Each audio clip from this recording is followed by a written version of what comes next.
Welcome to Arbaaz आओ मेलमाना।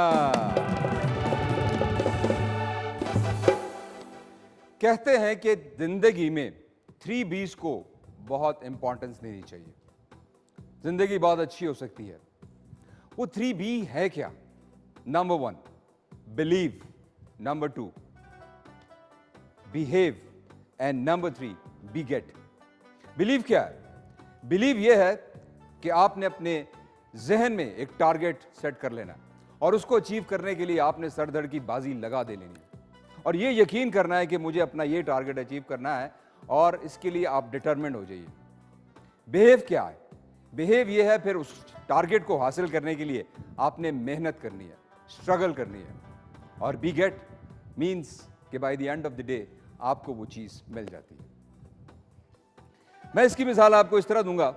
Michael Jordan 1963 Brooklyn, New York, California, New York, United states of America में उसका जन्म होता है। वैसे तो वो बास्केटबॉल के लिए मशहूर था, लेकिन उसके बाद वो एक बिजनेस टाइकून भी बना। वो बिजनेस टाइकून कैसे बना? ऐसे नहीं बना, उसने भी इसी रूल को फॉलो किया, बिलीव, बिहेव एंड बीगेट। ये 4 भाई थे और निहायत ही इनका घराना बहुत गरीब था, लेकिन इसमें कुछ स्पार्क था और माइकल जॉर्डन के वालिद को उसमें वो स्पार्क नजर आता था। एक दिन उसने जॉर्डन को बुलाया और उसको कहा कि बेटा, ये मेरे पास एक टी-शर्ट है, इसकी प्राइस क्या है? उसने कहा मुझे लगता है कि इसकी कीमत $1 है, तो क्या तुम ये शर्ट $2 में बेच कर आ सकते हो? माइकल जॉर्डन काफी परेशान हुआ। उसने बाप को इनकार नहीं किया, लेकिन सोचा, कहा कि ठीक है, मैं इसको $2 की बेच कर आऊंगा। उसने उस शर्ट को धोया, प्रेस किया, रख दिया और अगले दिन वो चला गया उसको बेचने के लिए। सारा दिन खज्जल ख्वार होता रहा, कहीं वो शर्ट नहीं बिकी। बिल आखिर वो रेलवे स्टेशन पर गया और वहां पर एक शख्स ने उससे वो शर्ट $2 की खरीद ली। लाकर वो $2 अपने बाप को दिए। उसका बाप बहुत खुश हुआ। चंद ही दिनों के बाद उसके बाप ने माइकल को दोबारा बुलाया और कहा कि माइकल, ये जो शर्ट है इसकी कीमत क्या है? माइकल ने कहा मुझे लगता है इसकी कीमत जो है ये $5 है। बाप ने कहा ठीक है, मैं चाहता हूं कि तुम ये शर्ट $20 में बेच कर आओ। उसने सोचा और कहा ठीक है, हो जाएगा। उसने क्या किया? उसने मिकी माउस का एक स्टिकर लिया, उस शर्ट के ऊपर पेस्ट किया, उसको प्रेस किया और अगले दिन एक स्कूल के सामने खड़ा हो गया। और ये स्कूल उन बच्चों का था जिनके वालिदैन बहुत अमीर थे। बिलाखिर एक बच्चे ने जिद की और उसके बाप ने उसको वो शर्ट $25 की दिलवाई। वो $25 लेकर अपने बाप के पास आया और कहा कि बाप, ये आपके $25। माइकल का बाप बहुत खुश हुआ और कहने लगा कि बेटा, मुझे लगता है कि तुम जिंदगी में बहुत आगे जाओगे। लेकिन कहानी यहां पर नहीं रुकी। कुछ दिनों के बाद माइकल के बाप ने एक मर्तबा फिर माइकल को बुलाया और कहा कि बेटा, इस शर्ट की कीमत तुम्हें क्या लगती है? उसने कहा मुझे लगता है कि ये $50 की है, मैं चाहता हूं कि ये शर्ट तुम $200 में बेच कर आओ। उसने कहा ठीक है। सोचा सोचा सोचा सोचा, क्या देखा कि पास ही शहर में उस वक्त की हॉलीवुड की एक बहुत ही बड़ी हीरोइन फारा लेनी, उसने आना था और अपने एक फिल्म की प्रीमियर के लिए। बस मौका मिला, वो पहुंच गया वहां पर। वहां पहुंचा तो देखा कि बहुत ज्यादा भीड़ थी, स्पेक्टेटर्स थे, क्राउड था और बहुत ज्यादा सिक्योरिटी थी। बहरहाल डिटर्मिनेशन थी, लेकिन वो किसी भी तरीके से उन सबको चीरता हुआ, फाड़ता हुआ फारा के पास पहुंचा और उस शर्ट पर उसने ऑटोग्राफ लिए। बस उस शर्ट पर ऑटोग्राफ लेने की देर थी। उसके बाद जब उसने वो शर्ट एग्जिबिट की मार्केट में, तो क्या आपको मालूम है कि ऑक्शन लगी उस शर्ट की और वो शर्ट बिकी $2000 की। तो बात यह है कि जब आपने कोई चीज डिटरमिन कर ली हो और आपने ये तहैया कर लिया हो कि मैंने जिंदगी में ये करना है, तो फिर ये हिंड्रेंसेस, ये रुकावटें, ये जो ऑब्स्टिकल्स आती है ना, ये सिर्फ वक्ती तौर पर होती है। अंग्रेजी की एक कहावत है कि where there is a will there is a way. जब आपकी उम्मीद हो, डिटर्मिनेशन हो, तो रास्ते खुद ब खुद निकल आते हैं। मोहम्मद अली किले से किसी ने पूछा कि आपकी कामयाबी का राज क्या है? उन्होंने कहा कि I believe in will more than my skills. तो पूछा गया कि आपका तो काम स्किल्स का है, जाहिर है आप पंच करते हैं, बचते हैं, तो फिर कैसे? उसने कहा बिल्कुल, मेरा काम स्किल्स का जरूर है, लेकिन जब मेरा ओपोनेंट मुझे चारों शाने चित कर देता है तो मुझे मेरी विल खड़ा करती है। मेरे अंदर वो विल पावर आती है जो मुझे कहती है कि नहीं, अभी तुम्हें लड़ना है, और उस विल को लेकर मैं उठता हूं और अपने दुश्मन को और अपने ओपोनेंट को चारों शाने चित कर देता हूं। तो बहरहाल ये छोटी छोटी सी बातें हैं और मोटिवेशनल थोड़ी सी स्टोरीज होती हैं, लेकिन इससे हमें बहुत कुछ मिलता है। अपनी ज़िंदगी में हमें क्या करना है, किस तरह जाना है, हमें इन चीज़ों से बहुत ज़्यादा सबक मिलता है और हमें बहुत कुछ सीखने को मिलता है। तो बस आपको क्या करना है कि आपको सिर्फ अपनी डिटर्मिनेशन रखनी है, एक कॉन्फिडेंस रखना है, और जो आपने रास्ता चुनना है उस पर ये यकीन कीजिए कि ये बेहतरीन रास्ता है, और उस पर फिर सर धड़ की बाजी आप लगा दें। इंशाल्लाह कामयाबी आपका मुकद्दर होगी। Thank you.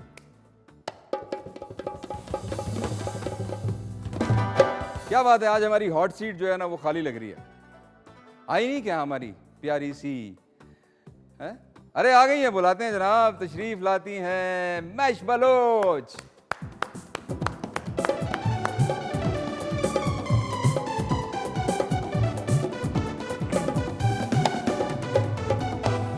जी मैश, कैसी हैं? अल्हम्दुलिल्लाह, I'm pretty. बहुत प्यारी लग रही है as usual. Thank you so much. Thank you. माशाल्लाह, जबरदस्त। जी Thank you. तो क्या खबरें हैं आपके पास? खबरें यही हैं, आपकी बात को ही परसू करूँगी। आपने बड़ी अच्छी बात की कि डिटर्मिनेशन होना बहुत ज़रूरी है, सेल्फ कॉन्फिडेंस बहुत ज़रूरी है, क्योंकि आजकल मैंने बच्चों में काफ़ी नोटिस किया, यंग जनरेशन में, कि ये चीज़ बहुत ज़्यादा लैक करती है। बहुत ज़्यादा सेल्फ कॉन्फिडेंस, इनसिक्योरिटीज़, तो ये चीज़ें होना बहुत ज़रूरी हैं। अपने ऊपर सेल्फ कॉन्फिडेंस रखें और इर्द गिर्द की डायरेक्शंस में मत जाएं, एक डायरेक्शन को फॉलो करें। बिल्कुल सही है, बिल्कुल सही कहा आपने। और कुछ बात करते हैं हालात हाजरा की, देखते हैं कि हमारे इर्द गिर्द और पूरी दुनिया में क्या हो रहा है। जी। मेरा ख्याल है कि इस वक्त जो सबसे एक मेन इशू बना हुआ है वो तो क्रिकेट लवर्स के लिए एक बहुत बड़ा सदमा, कि अनफॉर्चुनेटली न्यूजीलैंड की क्रिकेट टीम जो है वो अपना दौरा मंसूख करके वापस चली गई। अब इसके पीछे क्या वजूहात हैं, क्या रीज़न्स हैं, वो जो भी हैं, बहरहाल मुझे ऐसा लगता है कि ये एक बड़ा नॉन प्रोफेशनल एटीट्यूड था। एग्जैक्टली। और क्योंकि देखें, वो जब ऐसी कोई बात नहीं है, अब इसी वाकया से एक महीना पहले जब अमेरिकन फौजी यहाँ पर आए, सोल्जर्स यहाँ पर आए और वो यहाँ पर रहकर अपने मुल्क में गए, तो यकीनन उनको हमारी सिक्योरिटी पर एतमाद था, तो वो रहे थे। एग्जैक्टली। तो उससे बड़ी और क्या बात हो सकती है। और फिर थ्रेट्स की बात है या इस तरह के वाकयात, तो न्यूजीलैंड में खुद क्राइस्ट चर्च में कुछ अरसा पहले जब एक नमस्कल ने एक उठ के तो एक बंदूक लेकर वो मस्जिद में चला गया और उसके बाद उसने कितने निहत्थे और बेगुनाह मुसलमानों का खून किया, तो मेरा ख्याल है कि ज़रा उनको उस तरफ भी देखना चाहिए था कि वो क्या बात कर रहे हैं। बहरहाल पाकिस्तान क्रिकेट बोर्ड के जो चेयरमैन है रमीज़ राजा साहब, उन्होंने इस पर काफ़ी बरहम हुए और उन्होंने अपनी कॉन्फ्रेंस में कहा कि न्यूजीलैंड को जो है ना इसका एक खमियाजा भुगतना पड़ेगा, और बहुत जल्द जो है ना वो आईसीसी में जाएंगे, इंटरनेशनल क्रिकेट काउंसिल में, और वहाँ पर कॉन्फ्रेंस करेंगे और ये बातें होंगी। तो मेरा ख्याल है कि चलें, कोई ऐसी बात नहीं है, वो क्रिकेट की जो सीरीज़ है वो तो मुलतवी हुई, लेकिन एक सीपीएल सेलिब्रिटी प्रीमियर लीग जो है ना वो रावलपिंडी क्रिकेट स्टेडियम में बहुत जल्द शुरू होने वाली है 23 सितंबर से। तो मुझे उम्मीद है कि जो क्रिकेट लवर्स हैं शायद उनका थोड़ा सा जो है ना गुस्सा कम हो जाएगा। और फिल्म इंडस्ट्री की बात करते हैं। अभी मैंने एक सोशल मीडिया पे एक वीडियो देखी कि हमारी जो साबिका तो नहीं कहना चाहिए, अभी भी हीरोइन है और उनके साथ मैंने भी काफ़ी काम किया है, रेशम और मीरा की एक वीडियो हमने देखी है सोशल मीडिया पर, और वो एक शूट पे इकट्ठी थी और वहाँ पर वो एक दूसरे के साथ मोहब्बत का जनाब बड़ा इजहार कर रही हैं, और मीरा कहती हैं कि मैं रेशम से ज़्यादा प्यार करती हूँ, जबकि रेशम कहती है कि नहीं मैं मीरा से ज़्यादा प्यार करती हूँ।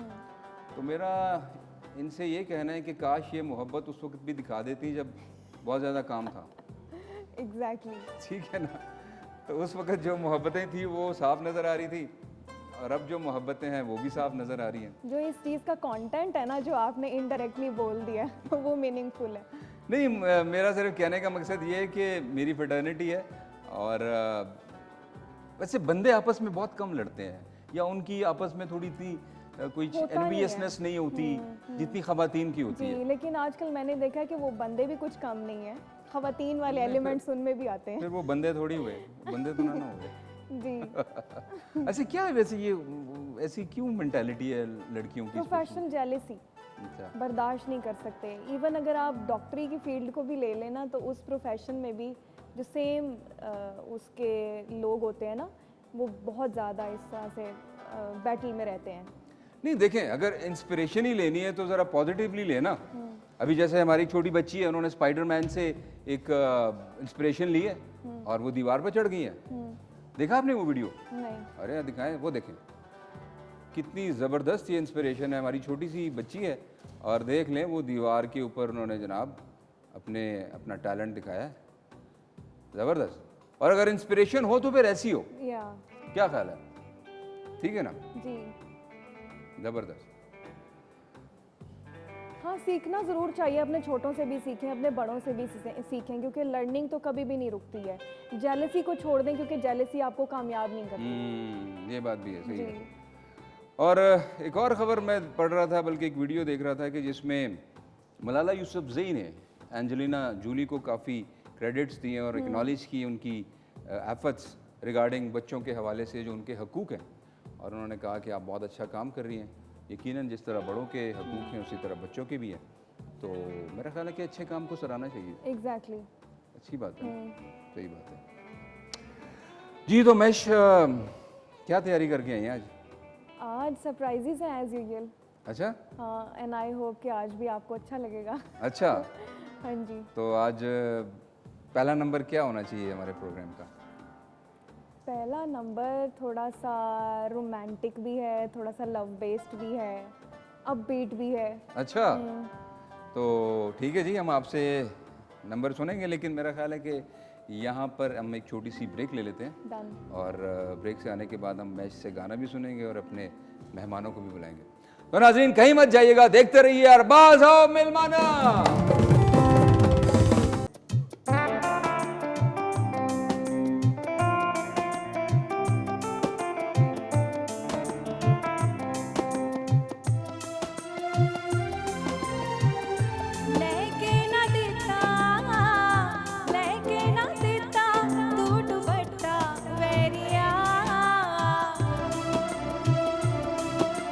जा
बात है जी, जा वैरिया है। Thank you. ये किसका गाया हुआ था? सायरा अरशद। सायरा अरशद। जी। जी तो नाज़रीन, प्रोग्राम को आगे बढ़ाते हैं। और जैसा कि आप जानते हैं कि अक्सर और बेशतर हम अपने प्रोग्राम्स में पोलियो के हवाले से आप लोगों को आगाही और याद दहानी कराते रहते हैं। तो अच्छी बात है, क्योंकि गुज़श्ता तकरीबन 7 माह में कोई नया पोलियो का केस जो है ना वो रिपोर्ट नहीं हुआ, और ये बड़ी अच्छी बात है। और इसमें यकीनन आप लोग जो है ना वो मुबारकबाद के मुस्तहिक हैं। आपसे मुराद आप वालिदैन कि जिन्होंने हमारी जो टीम वहाँ पर जाती है बच्चों की वैक्सीनेशन के लिए, उन्हें वेलकम करते हैं ताकि अपने बच्चों को हम वैक्सीनेशन लगवा सकें। और बल्कि इसके साथ साथ जो है अब पोलियो के कतरों के साथ साथ विटामिन ए की भी एक मज़ीद खुराक जो है ना वो दी जा रही है, और बड़ी अच्छी बात है। और तकरीबन 3 लाख से जो है ना ज़्यादा जो बच्चे हैं उनको अब तक पोलियो के जो कतरे हैं पिलाए जा चुके हैं। और खैबर पख्तूनख्वा में आज से, जबकि 7 सितंबर से जो है 7 अक्टूबर से वो पूरे मुल्क में जो है ना ये दोबारा से ये मुहिम शुरू होगी। तो मुझे उम्मीद है कि आप लोगों ने जिस तरह से पहले हमारे साथ तावन किया है, हमारी जो पोलियो टीम के साथ तावन किया है, आइंदा भी आप लोग हमारे साथ इसी तरह तावन करेंगे। जी तो नाज़रीन, वक्त हुआ चाहता है इस वक्त अपने पहले मेहमान को बुलाने का। और मेरे ये जो मेहमान हैं ये बेसिकली डॉक्टर हैं, एक डाइटिशियन है और कंसल्टेंट न्यूट्रिशनिस्ट हैं। तो इनसे चलकर बात करते हैं। तशरीफ़ लाते हैं डॉक्टर हसीबुर रहमान।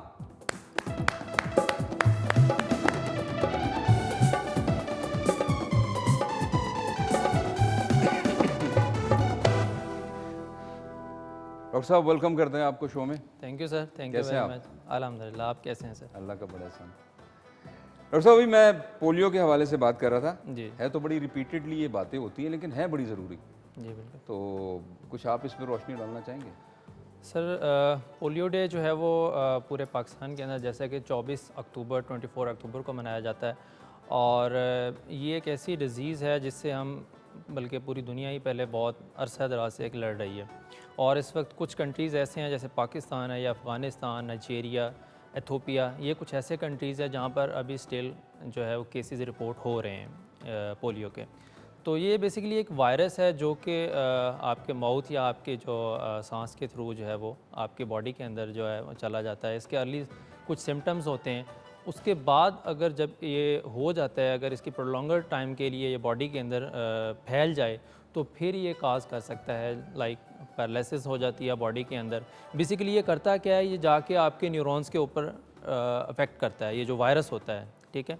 और इसमें ये भी चीज़ ये देखी गई है कि जिनमें हाइपोग्लाइसीमिया की कंडीशन होती है, रिसर्च बेस्ड की बातें हैं कि रिसर्च में ये चीज़ ये प्रूव हुई है कि जिनके अंदर हाइपोग्लाइसीमिया, लाइक अगर जिनके अंदर जिनका ब्लड शुगर लेवल लो हो जाता है, उनके अंदर ये केस ज़्यादा हमें मिले हैं, जो रिसर्च बता रही है।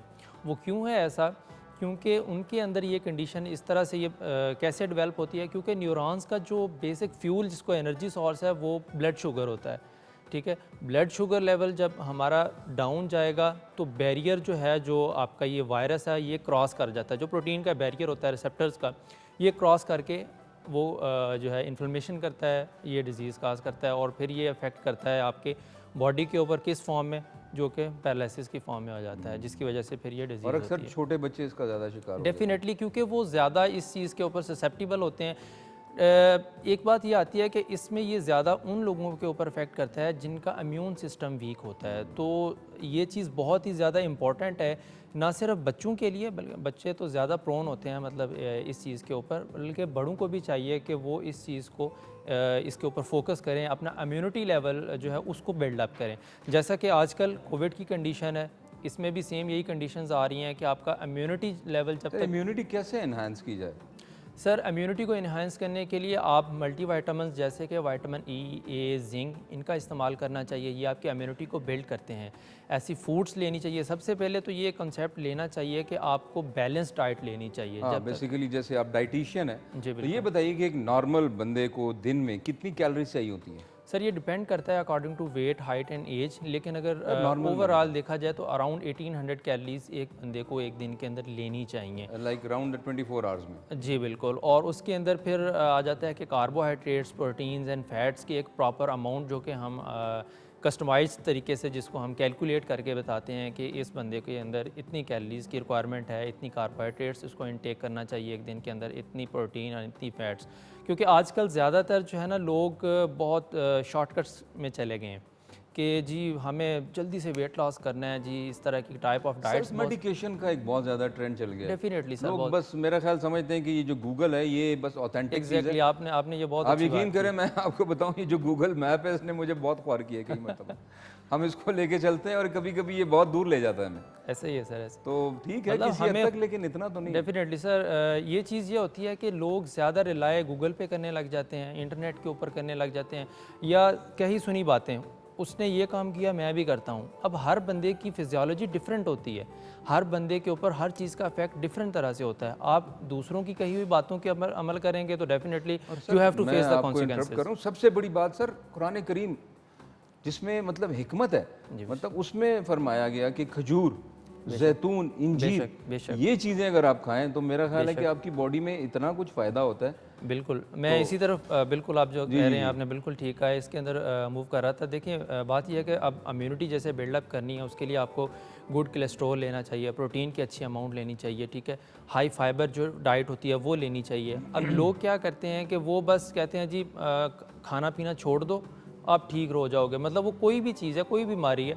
आप देखें कि उसका दूसरी तरफ नेगेटिव इम्पैक्ट कितना जा रहा है। आप all of a sudden dieting का मतलब है कि खाना पीना एकदम ही छोड़ दें, छोड़ दें, जो कि बड़ा गलत कॉन्सेप्ट है। गलत है। और दूसरा इसमें फिर ये है कि अब एक और कंसेप्ट भी बहुत ज़्यादा इमर्ज कर रहा है कि जी फ़ैट इंटेक नहीं लेना चाहिए चूँकि आपकी बॉडी के अंदर, ये बहुत बहुत गलत है। ज़रूरी है। ये न्यू रिसर्च के अंदर ये चीज़ प्रूव हो चुकी है कि आपको गुड कोलेस्ट्रॉल जो HDL लेवल हमारी बॉडी के अंदर होता है वो हाई होना चाहिए, जो कि आप अगर देखा ऑलिव ऑयल जैसे आपने बोला वो उसका इंटेक करना चाहिए, सनफ्लावर ऑयल है उसका इस्तेमाल करना चाहिए, जिसके अंदर ट्रांस फैट नहीं होता वो ऑयल इस्तेमाल करना चाहिए, जो कि हमारी बॉडी के लिए ज़रूरी चीज़ है, जो कि हमें इम्यूनिटी में भी हेल्प करेगा। डेफिनेटली आपको जैसे मैंने पहले बताया कि बैलेंस डाइट की ज़रूरत है, अदर दैन जो दूसरी चीज़ें आ जाती हैं फ्रूट्स वेजीज़, वो एक प्रॉपर रूटीन के अंदर लेनी चाहिए, प्रोटीन का एक स्पेसिफिक अमाउंट लेनी चाहिए। तो ये चीज़ भी आपकी बॉडी के लिए एक नीड है जो कि आपको लेनी चाहिए अगर आप चाहते हैं कि आप हेल्दी रहें।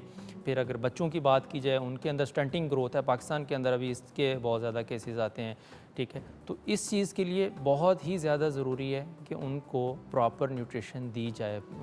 अच्छा सर, एक ये जो शॉर्ट मील्स होते हैं, लाइक कहते हैं कि अगर आप अपने आप को स्टार्विंग कंडीशन में लेकर ही ना आए, आपको भूख ही ना लगे, आप हर 2 घंटे बाद एक स्मॉल मील ले लें, तो इसमें आपका मेटाबॉलिज्म तेज़ काम करता है, आपका उससे भी जो वेट है वो रिड्यूस होता है। डेफिनेटली सर, ये डिपेंड करता है कि मेटाबॉलिक रेट जो होता है ना उसके ऊपर ये चीज़ आ जाती है। स्मॉल फ्रीक्वेंट मील्स लें आप, ज़रूरी तो नहीं है कि एक टाइम खाना है, जब तक हम 2 रोटियां और 1 प्लेट सालन की भर के सर बट बरादरी मेरी बड़ी अच्छी बरादरी है, मैं क्या कहूँ सर उनसे। ऐसा ही है सर, मतलब वो तो डिपेंड करता है। मैं एक छोटी सी एग्जांपल मतलब इस तरह से दे रहा हूँ, तो ये वैसे भी माशाल्लाह हम खुद भी मतलब ज़्यादातर जो है ना हम लोग एक ट्रेंड बन चुका है कि बड़े खुश खुराकी जो है ना हो गए लोग, और वो जो जब तक वो मुरगन ग़िज़ाएँ और इस तरह की वो चीज़ें ना हो तो मेरा ख्याल है पेट नहीं भरता।